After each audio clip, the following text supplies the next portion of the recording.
এই 6টি বৈশিষ্ট্য এবং এই 6টি গুণ যাদের মধ্যে থাকবে, আল্লাহ রাব্বুল আলামিন তাদের জন্য ওয়াদা করেছেন যে এই লোকগুলোকে আল্লাহ তাআলা মাগফিরাত এবং ক্ষমার ঘোষণা দিবেন। তাদের জন্য আল্লাহর তরফ থেকে কি থাকবে? তাদের প্রতিদান থাকবে, আল্লাহর কাছ থেকে তারা ক্ষমা পাবে, মাগফিরাত লাভ করবে, তাদের জীবনের ভুল ত্রুটি আল্লাহ তাআলা মাফ করে দিবেন। আর তাদেরকে আল্লাহ রাব্বুল আলামিন ইমানদারের সবচেয়ে বড় কাঙ্ক্ষিত টার্গেট এবং লক্ষ্য জান্নাত দান করবেন ইনশাআল্লাহ। কোন সেই 6টি গুণ, যে গুণ একজন মুত্তাকি মানুষের মধ্যে অবশ্যই থাকতে হবে, এবং এই গুণগুলো আমাদেরকে কিয়ামতের ভয়াবহতম দিনে আল্লাহর কাছ থেকে মাগফিরাত এনে দিবে এবং জান্নাত নিশ্চিত করে দিবে। জানা দরকার আছে না নাই? আসুন আমরা সেই 6টি গুণের সাথে পরিচিত হই। যদিও মুত্তাকিদের প্রায় 40টিরও বেশি গুণের কথা কোরআনে আল্লাহ তাআলা আলোকপাত করেছেন। নবী করিম সাল্লাল্লাহু আলাইহি সাল্লামের বহু হাদিসে মুত্তাকিদের বহু গুণের কথা আলোকপাত হয়েছে। সেগুলো নিয়ে একটি দীর্ঘ আলোচনায় আমরা চেষ্টা করেছি মুত্তাকিদের কোরআন হাদিসে যতগুলো গুণ বলেছে সে সবগুলোকে একত্র করার। আজকে শুধুমাত্র আমরা সূরা আলে ইমরানের 133 থেকে 36 আয়াতগুলোর মাধ্যমে এখান থেকে মুত্তাকিদের 6টি বিশেষ গুণের কথা উল্লেখ করব। এই গুণগুলো যদি আপনার মধ্যে থাকে তো আল্লাহর শুকর আদায় করবেন, আর যদি না থাকে এই মজলিসে বসে এইখানেই মনে মনে নিয়ত করবেন যে আল্লাহর কোরআনে একটা গুণের কথা বলা আছে অথচ আমার মধ্যে নাই, আমি কেমন মুসলমান। অতএব এই মজলিস থেকে নিয়ত করবেন, তাহলে এই গুণটা আমাকে অর্জন করতে হবে ইনশাআল্লাহ। আল্লাহ তাআলা আমাদের সবাইকে এই গুণগুলো অর্জন করে যাওয়ার তৌফিক দান করুন। মোহতারাম হাজরিন, আল্লাহ রাব্বুল আলামিন বলেছেন ওয়াসারিউ ইলা মাগফিরাতিন মির রাব্বিকুম ওয়া জান্নাতিন আরদুহা কাআরদিস সামাওয়াতি ওয়াল আরদ। তোমরা আল্লাহর মাগফিরাতের দিকে দৌড়াও, প্রতিযোগিতা করো, অগ্রসর হও এবং জান্নাতের দিকে অগ্রসর হও, যে জান্নাতের প্রস্থ এই নবমণ্ডল এবং ভূমণ্ডল সমূহের যে দূরত্ব আছে, এ দুইয়ের মধ্যে যত পার্থক্য আছে এরকম, সেই জান্নাতের দিকে তোমরা দৌড়াও, প্রতিযোগিতা করো, সেদিকে অগ্রসর হও, মুসারাআ করো। আল্লাহর মাগফিরাত এবং জান্নাতের দিকে তোমরা অগ্রসর হও, সেদিকে অগ্রসর হও, সেদিকে আগাও। যেই জান্নাত আল্লাহ তৈরি করেছেন উইদ্দাত লিল মুত্তাকিন, মুত্তাকিদের জন্য। জান্নাত কাদের জন্য তৈরি হয়েছে ভাই? মুত্তাকিদের জন্য। নামে মাত্র মুসলমান, তাকওয়া তাহারাতের নামগন্ধ নাই, জান্নাত তাদের জন্য তৈরি হয় নাই ভাই। জান্নাত তৈরি হয়েছে আল্লাহর সেসব বান্দাদের জন্য যারা শুধু নামে মুসলমান না, যারা মুসলমানের মধ্যে আফার ক্লাসের মুসলমান, যারা মুত্তাকি। আল্লাহ তাআলা আমাদের সবাইকে মুত্তাকি হওয়ার তৌফিক দান করুন। ভাইরা আমার, মুত্তাকি হওয়ার চেষ্টা করব তো ইনশাআল্লাহ। আসুন মুত্তাকিদের বৈশিষ্ট্য জেনে নেই। কি তাদের বৈশিষ্ট্য? 1 নম্বরের বৈশিষ্ট্য আল্লাহ তাআলা বলছেন আল্লাযীনা ইউনফিকুনা ফিস সাররাই ওয়াদ-দাররা। 1 নম্বরের বৈশিষ্ট্য হলো তারা সুখে দুঃখে, যখন তাদের সচ্ছলতা থাকে তখন, আবার যখন টাকা পয়সার টানাটানি থাকে তখন, সব সময় তারা আল্লাহকে খুশি করার জন্য যে জায়গায় দান করলে আল্লাহ খুশি হবেন, ভালো কাজে, অসহায় মানুষের সেবায়, মসজিদ মাদ্রাসায়, কল্যাণমূলক কাজে, সাদকায়ে জারিয়ায়, যে কোনো ভালো কাজে আল্লাহকে খুশি করার জন্য দান করে। দুনিয়ার মানুষের জন্য কাছে বাহবা পাওয়ার জন্য না, দান কার জন্য হবে? আল্লাহকে খুশি করার জন্য। এমনকি আরশের নিচে ছায়া পাওয়া মানুষগুলোর মধ্যে থেকে 7 শ্রেণী মানুষের ভিতরে 1 শ্রেণী হলো যারা দান করে, এমন ভাবে দান করে যে তারা এক হাতে দান করে, অন্য হাতও টের পায় না। আর আমাদের তো আজকাল আল্লাহ তাআলা কোনো ভালো কাজ করার তৌফিক দিলে, একটু দানের তৌফিক দিলে, আমরা নাম বলতে বলতে, প্রকাশ করতে করতে, নাম ফুটাইতে ফুটাইতে, জাহির করতে করতে ওইটার সওয়াবের আর কিছুই বাকি থাকে না, বরং সেটা শিরকে আসগরের গুনাহে লিপ্ত হয়ে যেতে হয় রিয়া করার কারণে। মোহতারাম হাজরিন, এই জন্য মুত্তাকিদের 1 নম্বরের বৈশিষ্ট্য হলো সচ্ছলতায় অনেকে দান করে, কিন্তু আল্লাহর এই মুত্তাকি বান্দারা শুধু সচ্ছল থাকলেই দান করবে না, দিনকাল যখন একটু খারাপ যায়, কেনা বেচা দোকানে একটু কম হয়, তখনও সে অকাতরে দেয়, দিতে থাকে, কোনো কার্পণ্য করে না। তাহলে এই বৈশিষ্ট্যটা আমাদের যার মধ্যে যতটুকু ঘাটতি আছে, এই মাহফিল থেকে, মজলিস থেকে আসুন মনে মনে নিয়ত করে নেই যে ইনশাআল্লাহ এখন থেকে আল্লাহ তাআলা আমাকে যতটুকু তৌফিক দিবেন ওখান থেকে আমি কিছু আল্লাহর রাস্তায় দান করব, আল্লাহকে খুশি করবার জন্য দিব। এবং যখন আমদানি ইনকাম অনেক ভালো তখনও দিব, যখন ইনকাম নাই একেবারে টানাটানি আছে ওখান থেকে একটু বাঁচিয়ে হলেও দিব। কারণ আল্লাহ তাআলা আমার দানের পরিমাণ দেখবেন না, আল্লাহ দেখবেন আমার সামর্থ্যের তুলনায় আমি কতটুকু করলাম। ঠিক না বে ঠিক? ভাইরা আমার, সাহাবা একরাম যা দান করেছেন রাদিয়াল্লাহু তাআলা আনহুম আজমাইন, তারা যা দান করেছেন, আজকের যুগে এমন বহু লোক বাংলাদেশে আছে, পৃথিবীতে অনেক দানবীর আছে যারা এত কোটি কোটি টাকা, মিলিয়ন মিলিয়ন বিলিয়ন বিলিয়ন টাকা আল্লাহর রাস্তায় দান করে, দিনের কাজে দিয়ে দেয়, মানুষের সেবায় দান করে, হয়তো ইখলাসের সাথেও দান করে। পরিমাণ এত বেশি যে সব সাহাবী মিলেও এত টাকা দান করার সুযোগ পান নাই। কথা বুঝেন নাই? সাহাবীদের যুগে এত সহায় সম্পদ তো ছিল না। তারা যা দান করেছেন যদি পরিমাণ একত্র করেন, তাহলে আজকের যুগে এমন বহু পয়সাওয়ালা আছেন যে এক একটা মসজিদ মাদ্রাসার পিছনে 20, 50, 100 কোটি আরো অনেক বেশি খরচ করে ফেলেছেন। আছে না নাই? দেখা যাবে যে সাহাবা একরাম সবাই মিলে যা দান করছেন সেগুলোর বাজার মূল্য বের করলে এরকম একজনের দানের সমানও হবে না। এই হলো পরিমাণের অবস্থা। এবার আসেন দেখি ফজিলত এবং মর্যাদার অবস্থা। নবী করিম সাল্লাল্লাহু আলাইহি সাল্লাম বলেছেন সাহাবীদের সম্পর্কে, তোমাদের কেউ যদি উহুদের পাহাড় সমপরিমাণ স্বর্ণ আল্লাহর রাস্তায় দান করে, তো আল্লাহর নবী সাল্লাল্লাহু আলাইহি সাল্লামের সাহাবীদের কেউ সামান্য 1 মুদ পরিমাণ অথবা তার চাইতেও কম পরিমাণ আল্লাহর রাস্তায় কিছু দান করলে সেটার যে পরিমাণ সওয়াব হবে, তোমাদের উহুদ পাহাড় সম পরিমাণ স্বর্ণের দানের সওয়াব ততটুকু হবে না। কিসের কারণে ভাই? তাদের দানের ভিতরে যে ইখলাস ছিল, তাদের জানের ভিতরে যে নিষ্ঠা ছিল, নিয়তের ভিতরে যতটা নির্ভেজাল ছিল, আমাদের দান আজ এতটা নির্ভেজাল। তাদের উপার্জন যত হালাল ছিল, তাদের ভেতরকার নিয়ত যত খালেস ছিল, আমাদেরটা ততটা না। এই জন্য ভাইরা, মুত্তাকি মানুষ হিসাবে আমরা সুখে দুঃখে সর্বাবস্থা দান করব। শুধু দান করলে হবে না, আল্লাহকে খুশি করার জন্য দান করব। আর্থিক ইবাদত পয়সা করে দান করলে এই ইবাদতটার মধ্যে ভেজাল বেশি ঢুকে। এই ইবাদতটার মধ্যে ভেজাল কেন ঢুকে? ভেজাল কারণ নিজের ভেতর থেকে নফস বলে, প্রবৃত্তি বলে, মন বলে, এতগুলো টাকা দিয়ে দিলাম, একটা বারের জন্য যদি আমার নামটা ঘোষণা না দেয় কেমন হয়? আমরা একটু বলতে পছন্দ করি, জাহির করতে পছন্দ করি। কিছু মানুষকে শুনাইতে পারলে নিজের কাছে একটু ভালো লাগে যে হ্যাঁ, তারা জানবে আমি দান করছি। এই রোগটা আমাদের মধ্যে আছে না নাই? ভাইরা আমার, এটা কোনো ভালো গুণ না। হ্যাঁ, কোনো ব্যক্তি যদি প্রকাশ্যে দান করে, মজলিসে দাঁড়াইয়া 50,000, 1 লাখ টাকা কোনো ভালো কাজে দিবে নিয়ত করেন, তার উদ্দেশ্য থাকে যে আমার এটা শুনে আমার বন্ধু বান্ধব অনেকে আছেন তারাও অগ্রসর হবে, তাহলে সেটা ভালো। মানুষকে উৎসাহিত করার উদ্দেশ্যে করছি, আমি দানবীর এটা জানানোর দরকার নেই, এই উদ্দেশ্যে করলে ভালো। কিন্তু ভাইরা আমার, কিছু দান থাকতে হবে যেই দানগুলো আমি জানি, আমার রব জানেন, আমার স্ত্রীও জানেন না, আমার বন্ধু বান্ধবও জানেন না, মা বাপও জানেন না, ছেলে মেয়েরাও জানে না। এরকম কিছু দান রাখার চেষ্টা করতে হবে ইনশাআল্লাহ।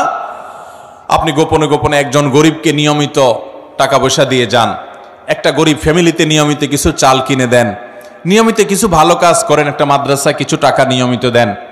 আপনি জানেন আর আপনার মালিক জানে, পরিবারের কাউকে জানেন না, বলান না। এরকম কিছু নিরালা, এরকম কিছু নিবৃতে দান করার চেষ্টা করব তো ইনশাআল্লাহ। আজকাল ফেসবুকের যুগ, ইউটিউবের যুগ, সোশ্যাল মিডিয়ার যুগ। 2-4-10 টাকা দান করার পর ওইটা জাহির করতে করতে, পোস্ট করতে করতে, ওইটার জন্য লাইক কমেন্টের ধান্দা করতে করতে আমরা আমাদের আমলগুলোকে বরবাদ করে ফেলি। ঠিক না ঠিক ভাই? অতএব সুখের সময় দান তো অনেকেই করে, দুঃখে কষ্টের সময়, টানাটানের সময় আমরা দান করব তো ইনশাআল্লাহ। যতটুকু আছে ওখান থেকে কষ্ট করে দান করব। অনেক সময় কষ্টের সময়ের 10 টাকা সচ্ছল সময়ের 10,000 টাকার চাইতে বেশি উত্তম হতে পারে। আল্লাহ দেখবেন যে আপনার আছেই 100 টাকা, সেখান থেকে আপনি 10 টাকা দিয়ে দিয়েছেন, আরেকজনের লক্ষ লক্ষ টাকা আছে, সেখান থেকে 10,000 দিছে। অতএব তার চাইতে আপনার ত্যাগের পরিমাণ বেশি। অতএব সর্বাবস্থা দান করব তো ইনশাআল্লাহ। ইমানদার এবং মুত্তাকি যাদের জন্য জান্নাত তৈরি করা হয়েছে, তাদের দ্বিতীয় বৈশিষ্ট্য হলো ওয়াল কাযিমিনাল গাইজ। যারা তাদের ক্রোধ, গোস্বা এবং রাগকে সংবরণ করে। বহু মানুষ আছে ভাইরা আমাদের সমাজে, রাগ উঠলে আর মাথা ঠিক থাকে না, আছে না নাই? বরং বেশিরভাগ মানুষই আমরা এই রোগের রোগী। কি বলেন? রাগ উঠলে মাথা ঠিক থাকে না। জান্নাত যাদের হবে, যারা জান্নাতের মালিক হবে, যারা আল্লাহর পক্ষ থেকে মাগফিরাতকে পুরস্কার হিসাবে পাবে, ক্ষমা লাভের তৌফিক হবে যাদের, এই মানুষগুলোর দ্বিতীয় বৈশিষ্ট্য, মুত্তাকিদের বৈশিষ্ট্য আল্লাহ বলেছেন ওয়াল কাযিমিনাল গাইজ, তারা রাগ ক্রোধকে কি করবে? নিয়ন্ত্রণ করবে, সংবরণ করবে, আটকে ধরে রাখবে। একটা জায়গায় মারাত্মক মেজাজ গরম হয়েছে কারোর উল্টাপাল্টা কথার কারণে, এমন রাগ উঠছে, এখন মনে চাচ্ছে যে ধরে কয়েকটা লাগাই দেই, উথাম থাম মারি, দু চারটা মুখ খারাপ করে বলে ফেলি, একটু ভাঙচুর করি, চিল্লাচিল্লি করি, করার সুযোগও আছে। কিন্তু ওই যে জান্নাত পাওয়ার আশায়, আল্লাহর কাছে প্রিয় বান্দা হওয়ার আশায়, আল্লাহর কাছ থেকে কিয়ামতের ময়দানে ক্ষমা লাভের আশায় সে নিজের রাগটাকে নিয়ন্ত্রণ করে, সংবরণ করে, হজম করে ঢোক গিলে ফেলেছে। রাগটা প্রকাশ করে নাই, বহুত কষ্টে মুখটা লাল হয়ে গেছে, কিন্তু মুখ দিয়ে কিছু বাইর হয় নাই, হাত দিয়ে কিছু করে নাই, জায়গা থেকে সরে গেছে, ওই স্থান ত্যাগ করে গেছে, নিজেকে নিয়ন্ত্রণ করার চেষ্টা করছে। আল্লাহর এই বান্দারা অনেক শ্রেষ্ঠ বান্দা, অনেক প্রিয় বান্দা। এই গুণটা আমাদের আনার জন্য যুদ্ধ করতে হবে, নিজের সঙ্গে সংগ্রাম করতে হবে। ঘরে ঘরে আজ অশান্তি, সমাজে সমাজে আজ অশান্তি, পরিবারে পরিবারে আজ অশান্তি। এই দোষটার কারণে, এই ত্রুটির কারণে। স্বামীর কথা স্ত্রী সহ্য করে না, স্ত্রীর কথা স্বামী সহ্য করে না, বাপমার কথা ছেলে মেয়ের সহ্য হয় না, ছেলে মেয়ের কথা বাপমার সহ্য হয় না, ভাইয়ের কথা ভাইয়ের সহ্য হয় না, কাস্টমারের কথা দোকান মালিকের সহ্য হয় না, মালিকের কথা শ্রমিকের সহ্য হয় না, একজনেরটা আরেকজনের সহ্য হয় না, আর লেগে যায় গন্ডগোল। দুনিয়াতেও ক্ষতিগ্রস্ত হয়, লজ্জিত হয়, লাঞ্ছিত হয়, ছোট হয়, আখিরাতে তার ধ্বংস হয়ে যায়। ঠিক না বে ঠিক? এক সাহাবী এসে বলছেন, ইয়া রাসূলুল্লাহ আউসিনি, আমাকে আপনি একটু উপদেশ দেন। নবী করিম সাল্লাল্লাহু আলাইহি ওয়াসাল্লাম বলেছেন, লা তাগদাব, তোমার জন্য উপদেশ হলো তুমি রাগ করবা না। বলেন যে ইয়া রাসূলুল্লাহ এটা বুঝলাম, আরেকটা উপদেশ করেন। নবী করিম সাল্লাল্লাহু আলাইহি ওয়াসাল্লাম বলেছেন, দ্বিতীয় উপদেশও হলো রাগ করবা না। বলে ইয়া রাসূলুল্লাহ বুঝলাম, আরেকটা করেন। নবী করিম সাল্লাল্লাহু আলাইহি ওয়াসাল্লাম বলেছেন, লা তাগদাব, তৃতীয় উপদেশও তোমার জন্য একটাই, যে রাগ করবা না। এরপর নবী করিম সাল্লাল্লাহু আলাইহি ওয়াসাল্লাম বলেছেন একবার, লা তাগদাব ওয়ালাকাল জান্নাহ, রাগ করবা না, জান্নাত তোমার হবে। রাগ করবা না, জান্নাত তোমার হবে। বদরাগী বদমেজাজি ভাইরা বোনেরা আমার, নিজেকে নিয়ন্ত্রণ করার চেষ্টা করব তো ইনশাআল্লাহ। মনে রাখবেন, রাগ আসলো আর ছেড়ে দিলেন যেখানে সেখানে, মাত্রা জ্ঞান রাখলেন না। কার সামনে কোন জায়গায় কতটুকু রাগ ছাড়া যাবে, কতটুকু রাগ ছাড়লে আপনার মুখ খারাপ হবে না, আপনার দ্বারা আল্লাহর হারাম গুনাহ লঙ্ঘন, হারাম কাজ হবে না, গুনাহ হবে না, আল্লাহর সীমা লঙ্ঘন হবে না, সেই মাত্রা জ্ঞান রেখে পরিমাপ করে করে রাগ জাহির করতে হবে, নিজেকে নিয়ন্ত্রণ করতে হবে। নবী করিম সাল্লাল্লাহু আলাইহি ওয়াসাল্লাম বলেছেন, সবচেয়ে বড় বীর বাহাদুর হলো যে ব্যক্তি রাগের সময় নিজেকে নিয়ন্ত্রণ করতে পারে। অনেক শরীরে শক্তি আছে, এটা আসল বীরত্ব না। রাগের চোটে শরীরে আগুন ধরে গেছে, মাগার নিজেকে বহুত কষ্ট করে ঠান্ডা করে রাখছে। রাগ নিয়ন্ত্রণ করতে পারে না দেখে ওই জায়গা থেকে বের হয়ে গেছে। মোবাইলে রাগ উঠে গেছে দেখে মোবাইল কেটে বন্ধই করে দিছে। রাগ বেশি হয়ে গেছে দেখি দাঁড়ানো থেকে বসে গেছে, বসা থেকে শুয়ে গেছে, ওযু করে নিয়েছে, তারপরেও নিজেকে কন্ট্রোলে রাখছে, রাগের কারণে পরিস্থিতি খারাপ হতে দেয় নাই। এই মানুষগুলো আল্লাহর প্রিয় বান্দা। আমরা চেষ্টা করব তো ইনশাআল্লাহ। দেখেন, জান্নাত যার তার জন্য না ভাই। বদমেজাজি, হটমেজাজি, রাগের চোটে যা তা বলেন, যা তা করেন, আপনার জন্য জান্নাত নয়। অতএব যুদ্ধ করব তো ইনশাআল্লাহ। শত সহস্র মামলা মোকদ্দমা, খুন, গন্ডগোল, ফাসাদ, মারামারি, এগুলো সব বন্ধ হয়ে যাবে যদি আমরা ইমানদাররা মুত্তাকিদের এই গুণটা অর্জন করি, ওয়াল কাযিমিনাল গাইস। চেষ্টা করব তো রাগ নিয়ন্ত্রণ করার ইনশাআল্লাহ। নাম্বার 3, ওয়াল আফিনা আনিন নাস। 3 নম্বর বৈশিষ্ট্য হলো এই মুত্তাকিদের জন্য, যাদেরকে আল্লাহ তাআলা মাগফিরাত পুরস্কার হিসাবে দিবেন। দুনিয়া থেকে মানুষ যাবে আখিরাতে ভয়ে নিজের অপরাধ পাপাচার নিয়ে পেরেশান থাকবে। আল্লাহ তাআলা বলবেন, পুরস্কার নাও, পুরস্কার। পুরস্কার কি? তোমার সব গুনাহ মাফ করে দিলাম আর তোমার জন্য জান্নাত বরাদ্দ করে দিলাম। সেই বৈশিষ্ট্যগুলো অর্জন করতে পারলে, 6টা বৈশিষ্ট্য অর্জন করতে পারলে এই 2টি নিয়ামত পাওয়া যাবে ইনশাআল্লাহ। তার ভিতরে 3 নম্বর বৈশিষ্ট্য হলো ওয়াল আফিনা আনিন নাস। মানুষকে ক্ষমা করতে জানতে হবে। এটার জন্য একটা বড় কলিজা লাগে, এটার জন্য একটা বড় কলিজা লাগে। ছোট লোকরা এটা পারে না ভাই, ছোট মনের মানুষ, ছোট কলিজার মানুষ এটা পারে না। কি আমার সাথে এমন কথা বলল, এত বড় সাহস, এটা জীবনে ভোলা যায় না, আমি এটা কোনোভাবে ভুলতে পারবো না, না এটা আমার চোখের সামনে যেন না আসে। ঠিক আছে, রাগ যখন ওঠে, মাথা যখন হটমেজাজ হয়, তখন আপনার 1 দিন 2 দিন 3 দিন পর্যন্ত এরকম থাকতে পারে। শরীয়ত আপনাকে এতটুকু অনুমোদন করে, ঠিক আছে রাগের চোটে মাথা গরম হয়ে 3 দিন আপনি এটা করতে পারেন। মাগার 3 দিনের জায়গায় 3 মাস হয়ে যাবে, 3 বছর হয়ে যাবে, আপনার রাগ একটুও নিয়ন্ত্রণ হবে না, আপনি একটুও ক্ষমা করতে জানবেন না, তাহলে আপনি কোন মুখে আরশে আজিমের মালিকের কাছে কিয়ামতের দিন ক্ষমার আশা করেন? কথা বুঝাতে পারি নাই ভাই? আমরা আমাদের রব কিয়ামতের দিন ক্ষমা করুক চাই কি চাই না? যদি চাই তাহলে রবের গোলামদেরকেও ক্ষমা করা শিখতে হবে ইনশাআল্লাহ। ভাইরা আমার, কাউকে যদি আপনি ক্ষমা না করেন, তার উপর অনেক জেদ থাকে, অনেক ক্ষোভ থাকে, অনেক রাগ থাকে আপনার ভিতরে, তাতে কষ্ট আপনার হবে কি হবে না? আরেকজনের প্রতি জেদ ক্ষোভ রাগের কারণে ভিতরে নিজের জ্বালা পোড়া হয় না, কষ্ট হয় না? আর যদি মাফ করে দেন, মাফ করলে যারে মাফ করছেন তার উপকার হোক বা না হোক, আপনার নিজের উপকার হবে, সাথে সাথে আপনার মনটা দেখবেন পাতলা হয়ে গেছে, আপনার মনটা যেখানে হালকা হয়ে গেছে, নির্ভার হয়ে গেছে, মনের ভিতরে মনে হবে একটা পাথর ছিল, পাথরটা জগদ্দল পাথর যেন সরে গেছে। যদি মানুষকে ক্ষমা করতে জানেন, মানুষকে ক্ষমা করবো তো ইনশাআল্লাহ। অনেক মানুষ আছে খুব শক্ত, লোহার মতো শক্ত, ক্ষমা করতে জানে না, একবার রাগ হইলে তো হইল, আছে না নাই? এগুলো কোনো ভালো মানুষের, ভালো মুসলমানের, ভালো ব্যক্তির এবং মুত্তাকির বৈশিষ্ট্য হতে পারে। আমরা মানুষকে ক্ষমা করব। এখন কথা হলো, আমি ক্ষমা করলে ও বারবার উল্টাপাল্টা করে, ওর ক্ষতি করে। ভাইরা আমার, ও যদি নিজের ক্ষতি করে সে ক্ষতিগ্রস্ত হবে, কিন্তু আমি তো ক্ষমা করে আল্লাহর কাছ থেকে পুরস্কার পাবো। অতএব আমার লাভ না লাভ নাই, আমি তো আমার নিজের লাভ বুঝবো। পাগলেও নিজের লাভ বুঝে, কিন্তু আমরা নিজেরটা অনেক সময় লাভ বুঝি না। নিজের লস করে হলেও আরেকজনের উপকার করার চেষ্টা করি। আরে ভাই, তার সংশোধন যদি না হয়, আমার অধীনস্থ হলে তাকে আমি শাসন করব, জোর করব, জবরদস্তি করব, রাগ করব, নিয়ন্ত্রিত রাগ, যে রাগের ভিতরে কটু কথা থাকবে না, বিশ্রী কথা থাকবে না, গালমন্দ থাকবে না, জুলুম থাকবে না, সেরকম রাগ করব অধীনস্থ হলে।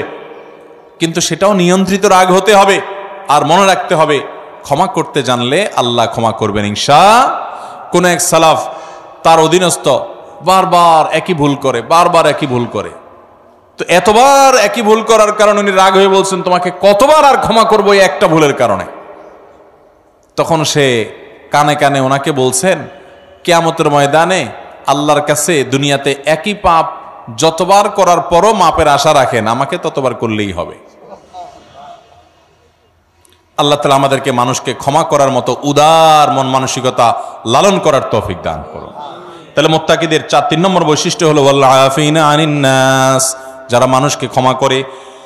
4 নম্বর হলো আল্লাহু ইউহিব্বুল মুহসিনিন, আল্লাহ তাআলা ইহসানকারীদেরকে ভালোবাসেন। অর্থাৎ এটাও মুত্তাকিদের একটা বৈশিষ্ট্য হবে যে তারা ইহসান করবে। ইহসান মানে যে কোনো ভালো কাজ করবে, আল্লাহর বান্দাদের প্রতি অনুগ্রহ করবে, পরোপকারী হবে, মানুষের উপকার করবে। ভাইরা আমার, ডক্টর খন্দকার আব্দুল্লাহ জাহাঙ্গীর রাহিমাহুল্লাহ এদেশে ক্ষণজন্ম একজন আলেম দ্বীন ছিলেন, ইসলাম বিশ্ববিদ্যালয় কুষ্টিয়ার হাদিসের প্রফেসর ছিলেন, বহু গ্রন্থ এর রচয়িতা ছিলেন।